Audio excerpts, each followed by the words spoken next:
7 predictions about the future of media, and great advice for musicians and marketers. This is episode 34 of Media Unplugged, the podcast that goes behind the spin to reveal what's really happening in media. Media Unplugged with Tom Asacker and Mark Ramsey. Welcome to the first episode of Media Unplugged for 2016. I'm Mark Ramsey. And I'm Tom Asacker. Tom, 7 predictions about the future of media, and you know all 7 by heart, do you not? Yes, because there's 7 instead of 16 predictions for 2016, which people do, things like that. That would have been catchy. Why didn't they do that? This is actually from a report from Business Intelligence, and as you know, Tom, BI is really good at doing one thing and one thing only, and that's gathering the research that other people conduct and compiling it into reports that they put out under their own banner. They're really, really good at that, and this is no exception. It's a new media skill, Mark. It is a skill. They're kind of the Facebook of, other people's research. 7 predictions about the future of media. We should go through these because I think some of these are good. Most of them I actually agree with, but they're very interesting. Here's the first one. This will come as a surprise to no one. Number 1, digital will inherit the earth. Okay. There you go. The data they use to support this is data we've all seen before, which is digital consumption growing, everything else shrinking, as they put it. TV shrinking from 2011 to 2015. We have 40% to 35%. That's the share of U.S. consumer media consumption. Radio is off from 14 to 12%. Print from 6 to 3%. Other, whatever other is, from 6 to 3. See, yeah, if what they're saying is the way media is going to be delivered over the internet is going to inherit the earth, of course.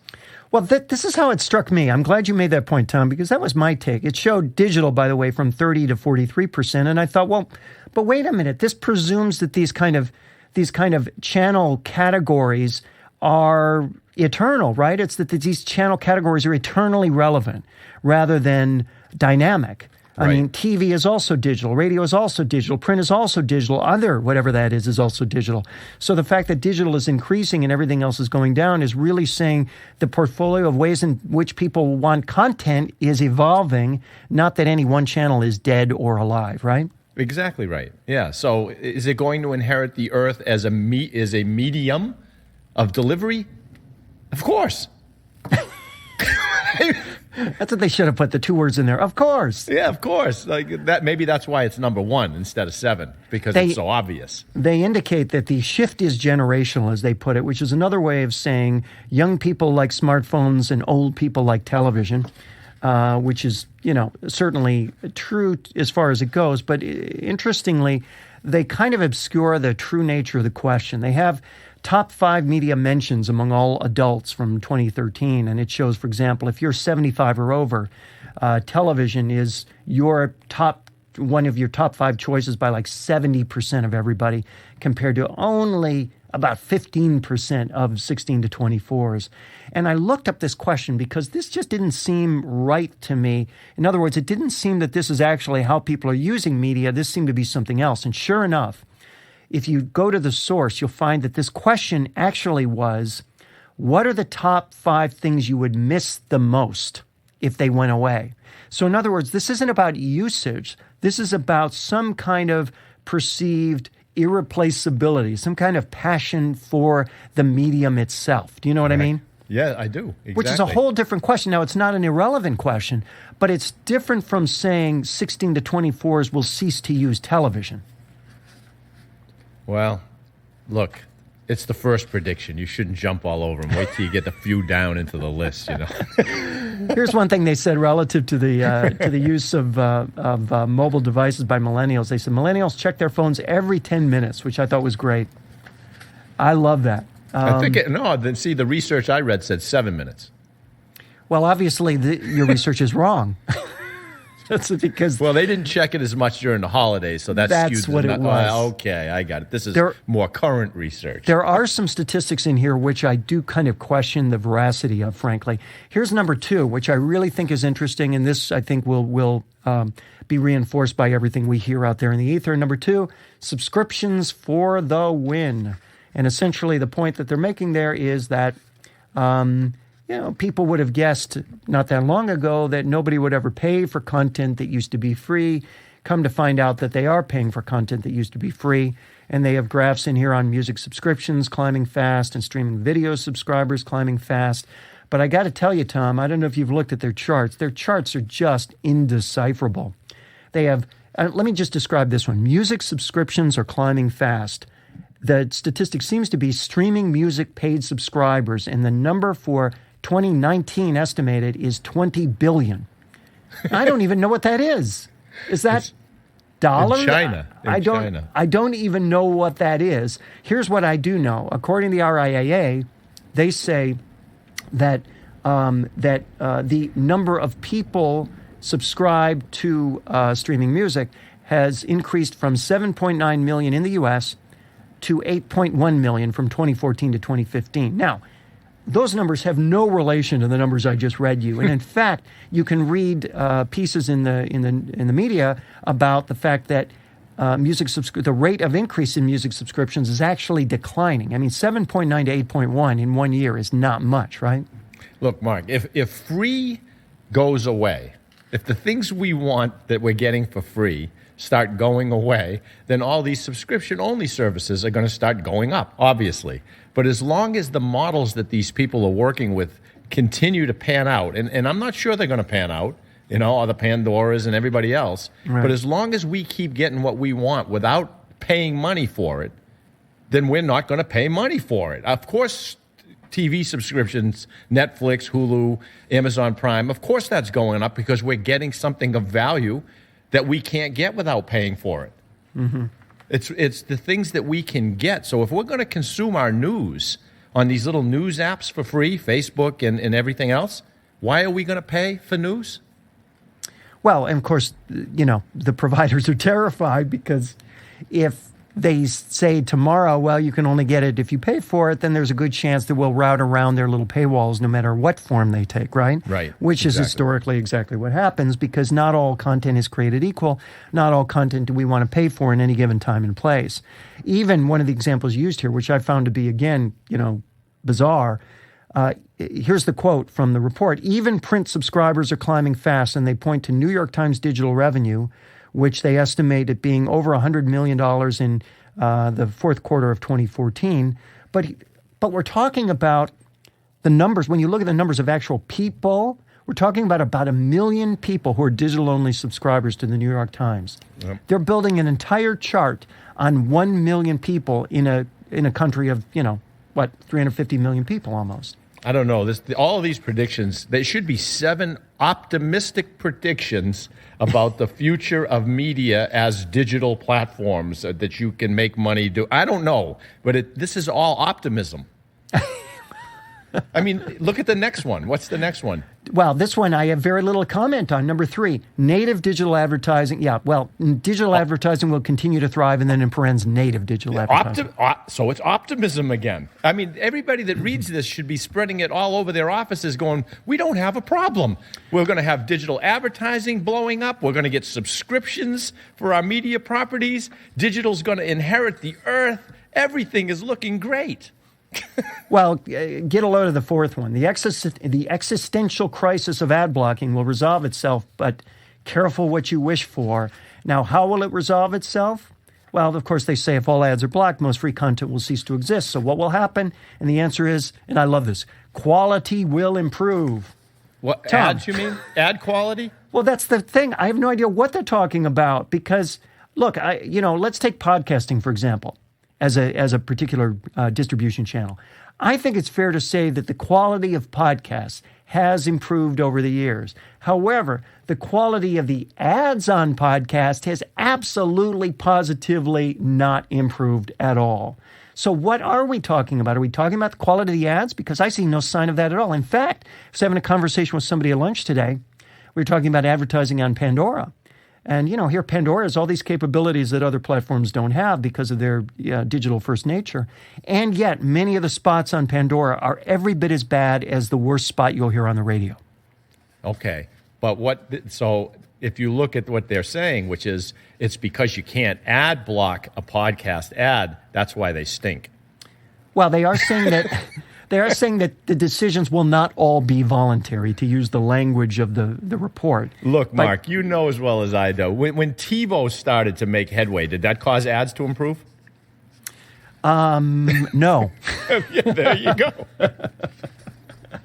But the ads outlive TiVo. That's true. Achieve that. That's right. So that's what it should say. It says, despite all of this, the ads will outlive all of this crazy stuff. Here's one thing they do say I agree with, and that's as part of this same point, and that's that people will choose to view ads from and or subscribe to publishers and platforms they like. Not a big insight, I grant you, but the idea is that if the ad is, in the orbit of a piece of content I already have a positive relationship with, and the ad presumably is relevant to me, I'm more likely to be friendly to that ad. Lots of conditional language on that statement I just made. All right, number 5. The next big platform is, Tom, guess what it is? This is the only thing I agree with. No, it's true. I know. What is it? Messaging apps. That is their point. Messaging apps. If you look at the stats, accessing email is the number one task.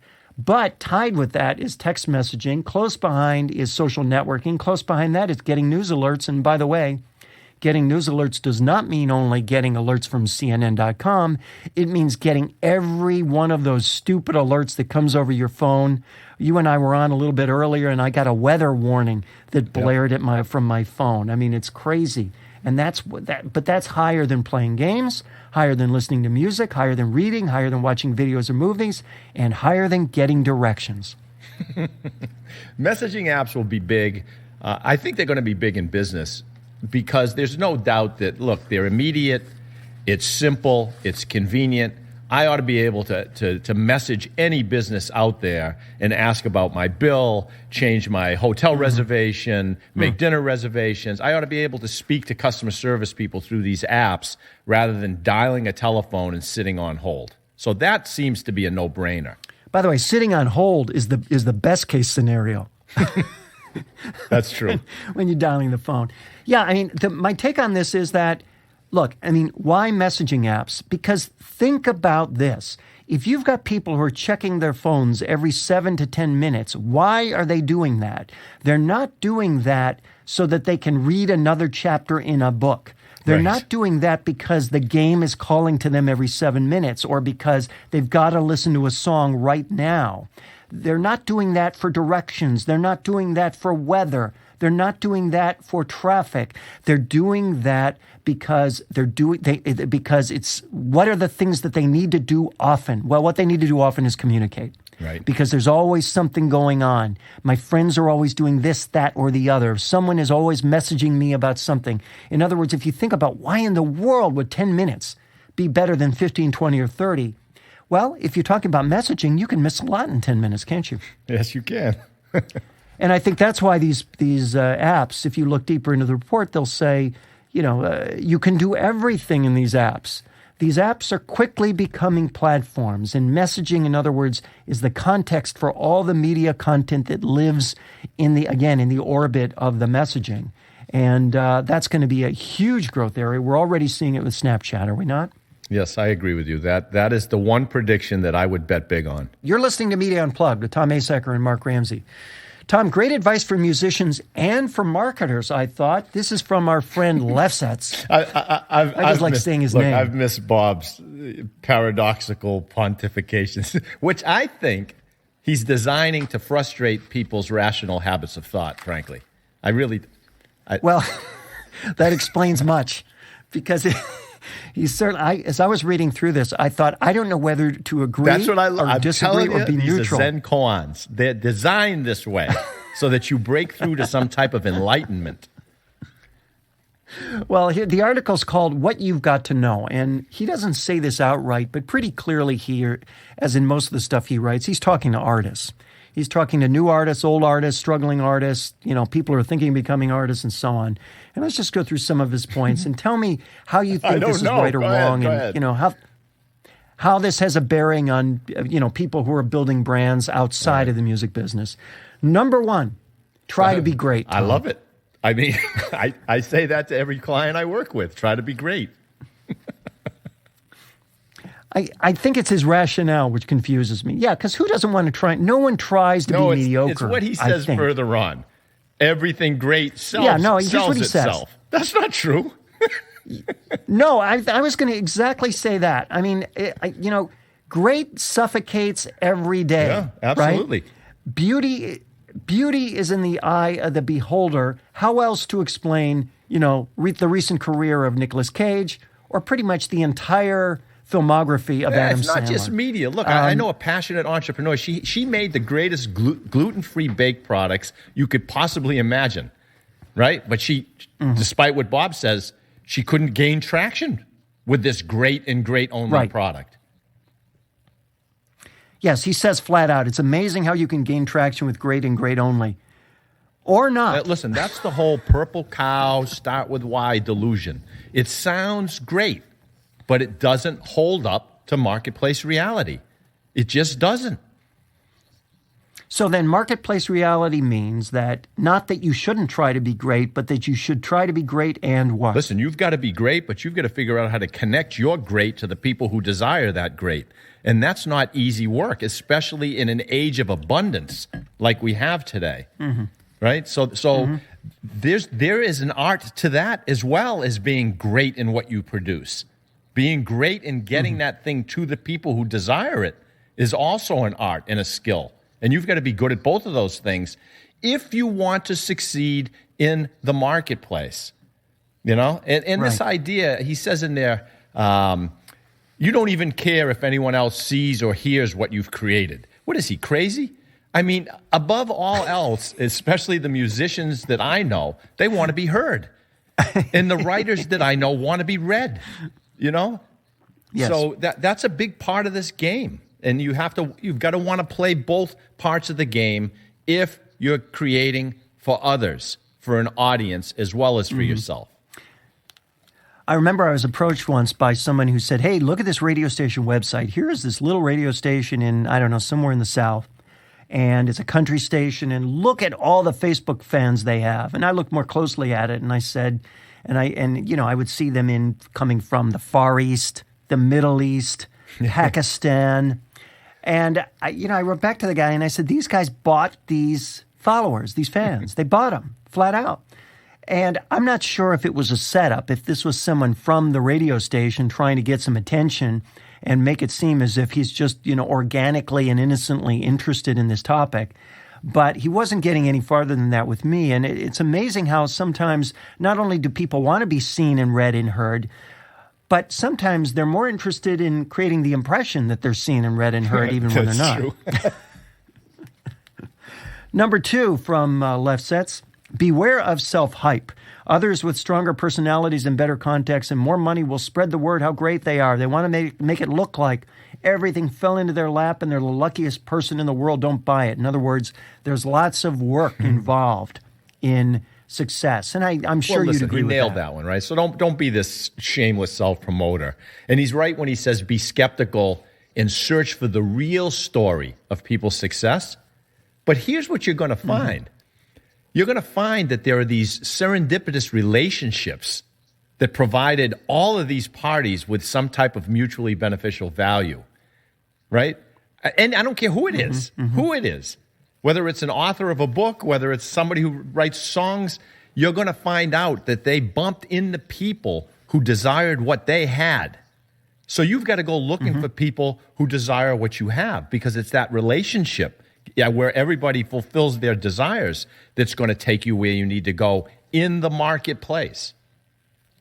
Or, as you would say, craft some offering that matches what someone is likely to desire or what they desire, right?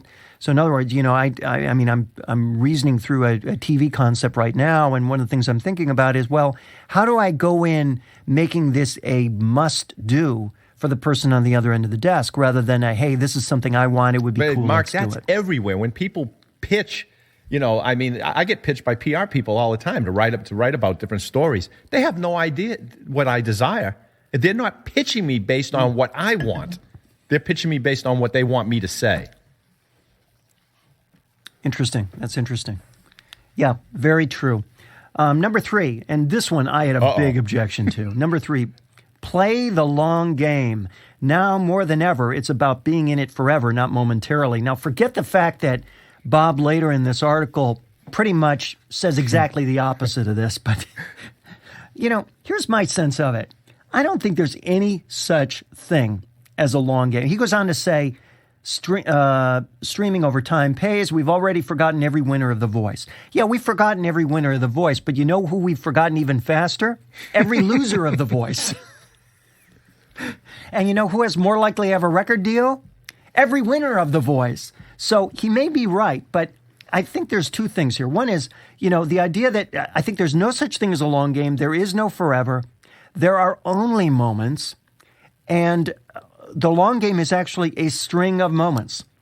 So, you need to pivot according to the moment in order to have that long game. If you just play a game intended on some, fantastic future that may or may not ever arrive, what's to say it's ever going to come? I mean, this is what growth hacking is all about, right?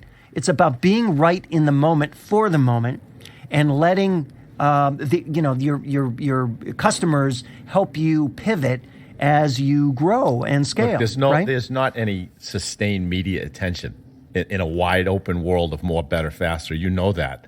There are thousands of people who can do what you do, and they all have access to the same channels to get messages out there. So you're absolutely right. I mean, yes, life is a long game, so don't give up on your art. But as far as playing the long game, I don't even know what that means. I love it. Bob's That's world. what I love about it. Well, there are a couple of good examples I had here. First of all, talk about the long game. You remember the band Orleans? I was in some, store somewhere, and some Orleans thing was playing, and I thought, I wonder whatever happened to them. And I looked them up, and it turns out, talk about the long game, you can still see and hear the band Orleans in concert, assuming you hire them for a bar mitzvah, because they are actually available for bar mitzvahs now. So there's the long game. My friend's wife hired Steppenwolf for his 40th birthday party. I remember I heard the music and I said, where's that coming from? I turned around and there they were. I was thinking about hiring Steely Dan, but, now I've got to wait for the penal system to work through its process. One other example I had on this one, and this is the one that really irks me. Talk about the long game. Nobody in the course of the 20th century played a longer game than comedian television personality extraordinaire Bob Hope, right? There he was. He died. He was like 100 when he died, 15 years ago. And I remember I was subscribing to Entertainment Weekly at that time when people still subscribed to Entertainment Weekly. And I thought, isn't this going to be the cover of Entertainment Weekly? Here's a guy whose trajectory matched the trajectory of the 20th century, right? Isn't this the obvious guy of all people to put on the cover of Entertainment Weekly? Well, you know what they had on the cover that week? They had Queer Eye for the Straight Guy. Now, you tell me, which one of those two characters played the long game and which played the moment? That's good. Number 4, lead with your product. Front loading is passé. I don't know what it means, that Tom. confused me to death. He says, I love this. The advance buildup works for one-time events like boxing matches. Art has a very long arc. I'm telling you, and I sat and I said, what in the hell? Boxers in those matches have trained and fought for a hell of a long time to get to that event. Yeah. And it's the advance buildup that brought them finally some fame and fortune. Do you know what I mean? Yes, I do. Number 5, I love this. Only the dumbest of the dumb believe the press releases. Substance sells. Well, I was going to say only the dumbest of the dumb read the press releases. Well, then there's a lot of dumb people. Because how did Edelman grow to be an $800 million PR firm with more than 5,000 employees? That's a lot of press releases. I think they bought digital partners, I think would be my answer to that But you know question. what? He also says that substance is what sells, and it takes a little bit longer to explain substance. What?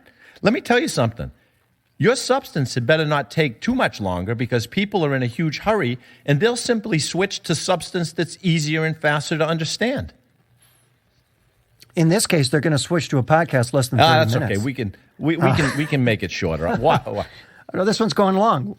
I mean, because there's so many darn points here. Number 6, data rules. Now, this is unambiguously true, and he's talking about the numbers. The numbers are available everywhere. The numbers don't lie. Deal with the numbers, react to the numbers, pivot according to the numbers, but don't be PO'd at the numbers because the numbers are the numbers. Yeah. He says, don't be sour grapes. No one's got time for that anymore. Life is too hard. Listen, he's right, but the headline's wrong. It's not data rules. It's creativity and innovation rules, just like it always has. Mm-hmm. Number 7, just because you were famous and made a living in the old pre-internet era, that does not mean you are entitled to make a living in the new.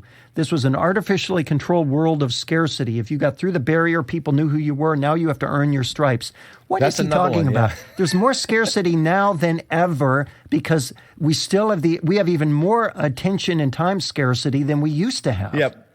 Listen, so but Mark, we have more content. You're right. You know, but you know what he does in order to make you not dismiss everything he wrote in that point?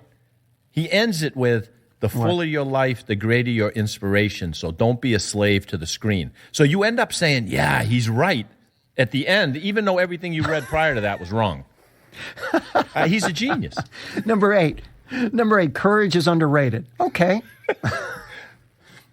Number 9, you won't know what your one big break was until after it happened. You should have given him more credit on number 8, right? 'Cause, I mean, he said we want to see humanity in a song, right? But okay, for marketers, you wanted me to talk to brands. We long to see raw, messy humanity in everything today because we've somehow managed to scrub the living out of life and we've replaced it with survival. So we're all bored to death. Give us something.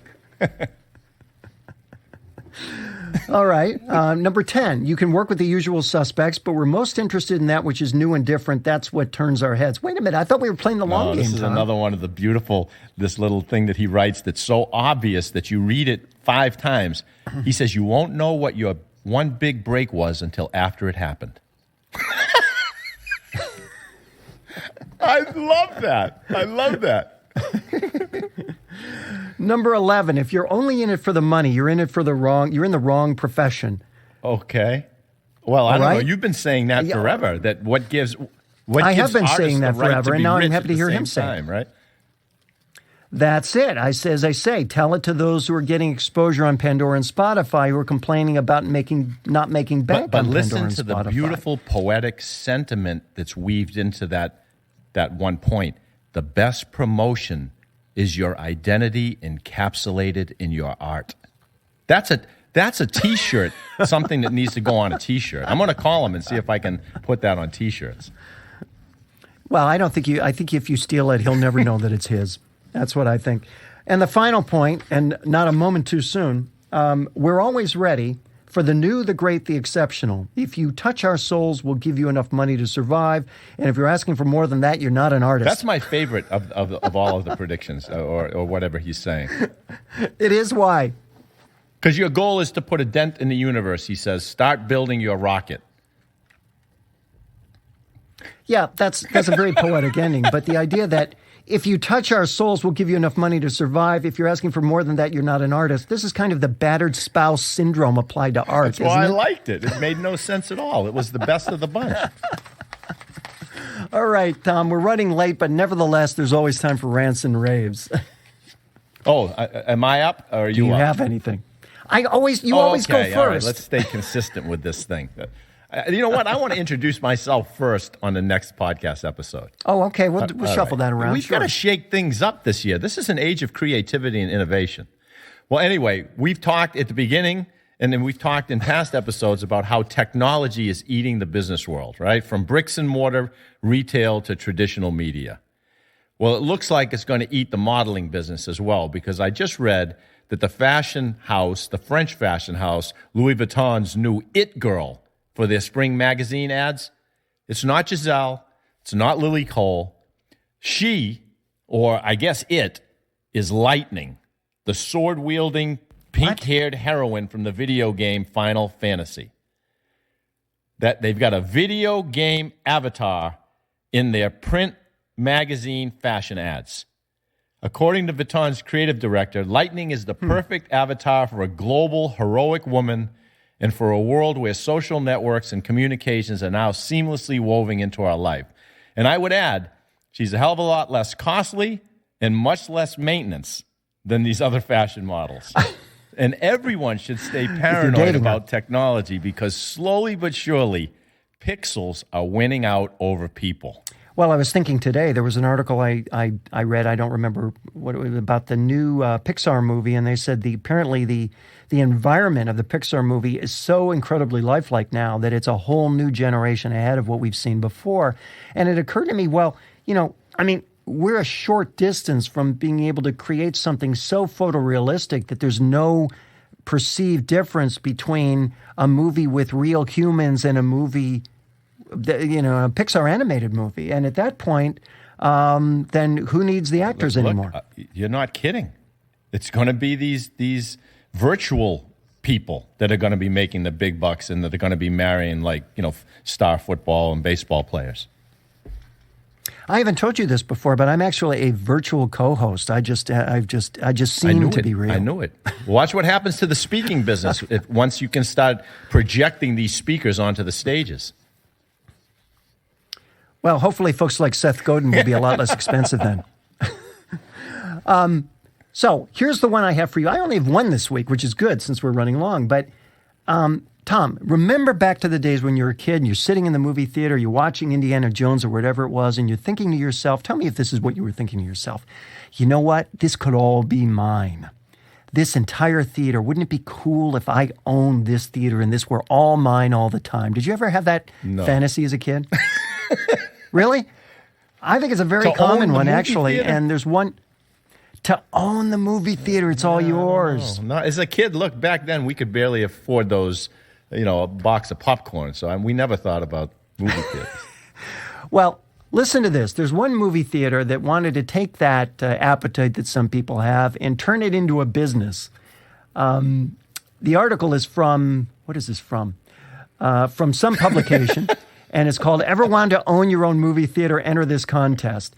The deed to the Temple Theater in Halton, Maine, population 6,300, Tom, is up for grabs in an essay writing contest. And lucky for you, according to the Hollywood Reporter, the deadline to enter has just been extended by 2 weeks. With entries due by the end of January, it should give you plenty of time to get your thoughts together and pen an eloquent 250-word essay about why would you be the best person or family or group to be the new owner of the Temple Theater in historic downtown Halton, Maine. So what's I know what the backstory is. Backstory. They give you that, and then you have to start paying all this tax money on it. No. I mean, you have to pay tax money for sure. But the backstory is that the owner who bought this thing for next to nothing and put a lot of money in it, it's a 400-seat theater with, offices, concessions, an apartment if you want to live in it. He wants to sell it for $350,000. And evidently, in the town of Halton, Maine, population 6,300, he couldn't find some sucker with $350,000 of disposable cash burning a hole in their pocket. So he decided to instead offer it up in a contest for 3,500 people who have $100 each of disposable money burning a hole in their pocket and a dream to own a movie theater. So at this point, as of this writing, which was, recently, he has 200 people have entered and put out the $100, non-refundable fee, I might add. And he's holding open the contest, of course, into January now in the hopes of getting it up to 3,500. Wow. And he says, this is the part I love. He says, the theater makes a ton of money on concessions, even though they sell a small popcorn evidently for $2. So this is it. If you want to own a movie theater and you got $100 in your pocket and a dream, this is the answer for you. Here's what I think is interesting about this. A few lessons in this. First of all, the idea that, he may not even be able to get to 3,500 with all the media attentions he's got, but he's earned a ton of media on this. And it seems to me that the lesson from this is that if you can't get what you want from one sucker, try getting what you want from a lot of suckers, as long as you have an idea that is strikingly original, as long as you're able to earn media in the process of communicating that idea, and as long as you're tapping into a dream that somebody somewhere presumably has, in this case, that of owning a movie theater. Any thoughts on that? What's the website? Because I want to send $100 and and then you're going to turn around and sell the theater for $200. I know you. That's Media Unplugged for this week. Please remember to subscribe to us on iTunes or on Stitcher. And while you're there, please rate the show. It helps other folks discover us. You can also catch us at SoundCloud, Podcast One, Radio Inc., Media Village, Net News Check, and the American Marketing Association. You can follow Tom on Twitter at Tom Asacker and Mark at Mark Ramsey Media. Send us your questions and comments using hashtag Media Unplugged. If there's a media topic you want us to cover, tweet us. You can read the show notes and share the show at our website, MediaUnplugged.net. Special thanks to the producer of Media Unplugged, Jeff Schmidt, exciting audio for media. You can find him at jeff-schmidt.com. For Tom Asacker, I'm Mark Ramsey, and thanks for listening.